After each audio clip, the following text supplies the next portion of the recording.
एक बार ब्राह्मण जी के मानस पुत्र सनक, सनातन और सनत कुमार भगवान विष्णु के दर्शन के लिए वैकुंठ धाम पहुँचे तो वैकुंठ के द्वारपाल जय और विजय ने उन्हें रोक लिया। उन्होंने ब्रह्म कुमारों से कहा, रुकिए, अभी भगवान से मिलने का समय नहीं है। हमें किसी को भी अंदर भेजने की अनुमति नहीं है। ये सुनकर ब्रह्म कुमारों ने हैरानी जताते हुए कहा, भला भगवान से मिलने के लिए किसी से अनुमति चाहिए होगी? भगवान से तो कोई कभी भी मिल सकता है। इस पर जय विजय ने कहा कि आपकी बात तर्क संपन्न हो सकती है, परंतु हमारे कार्य क्षेत्र से बाहर है। इस क्षण हम आपको अंदर जाने की अनुमति नहीं दे सकते हैं। इस बात से क्रोधित होकर सनक आदि ब्रह्म कुमारों ने ये जय विजय को धरती पर जन्म मरण के बंधन में गिरने का श्राप दे दिया और वहां से चले गए। ये श्राप पाकर जय विजय जोर जोर से रोकर विलाप करने लगे। तभी भगवान विष्णु जी वहां गए और उन्होंने जय विजय से विलाप का कारण पूछा। जय विजय ने भगवान को पूरी बात विस्तार पूर्वक बताई।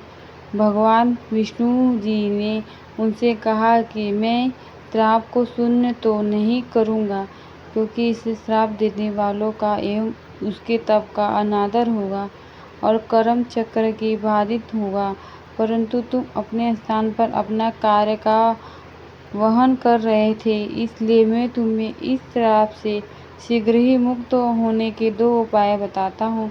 तुम अपनी इच्छा अनुसार कोई एक चुन लो। पहला, तुम दोनों धरती पर 7 बार मेरे भक्त के रूप में जन्म लो, या फिर 3 बार मेरे शत्रु के रूप में और मेरे हाथों से अंत गति को प्राप्त हो। जय विजय ने हाथ जोड़कर धरती पर 3 जन्म लेने की बात स्वीकारी। उससे वो जल्दी अपने प्रभु की सेवा में लौट पाएंगे। और दूसरा, तीनों जन्म में प्रभु उनका वध करने आएंगे तो उन्हें हर जन्म के अंत में प्रभु के दर्शन भी होंगे। भगवान विष्णु जी उनकी भक्ति देखकर मुस्कुराए और उनकी इच्छित 3 जन्मों के लिए तथास्तु कर चले गए। इसके बाद जय विजय अपने पहले जन्म में हिरण्यकश्यप व हिरण्यराक्ष नाम के दैत्य बने। जब हिरण्यराक्ष ने एक बार धरती को उसकी कक्षा से बाहर खींचकर ब्रह्मांडीय सागर में छिपाने का प्रयास किया था, तब भगवान विष्णु ने वराह अवतार लेकर उसका वध किया और धरती को पुनः उसके स्थान पर स्थापित कर दिया।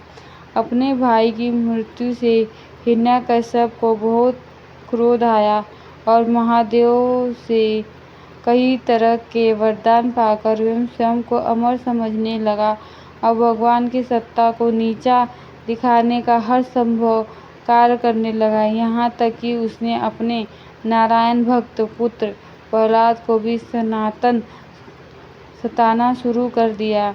तब भगवान विष्णु ने नरसिंह अवतार लेकर हिरण्यकश्यप का भी वध कर दिया। फिर जय विजय अपने दूसरे जन्म में रावण और कुंभकर्ण बने। इस जन्म में रावण लंका का राजा था और कुंभकर्ण उसका भाई। तब प्रभु ने अयोध्या के राजा दशरथ के यहाँ पुत्र राम के रूप में जन्म लिया और फिर प्रभु श्री राम ने रावण और कुंभकर्ण का वध किया। तीसरे जन्म में जय विजय शिशुपाल और दंतवक्र के रूप में जन्म इसका इस जन्म के समय नारायण अपने पूर्व रूप में भगवान श्री कृष्ण धरती पर आए। भगवान श्री कृष्ण के बुआ के पुत्र के रूप में जन्मे थे। शिशुपाल और दंतवक्र भाई होने के बाद भी ये दोनों भगवान श्री कृष्ण से बैर रखते थे और भगवान और प्रभु को शत्रु मानते थे।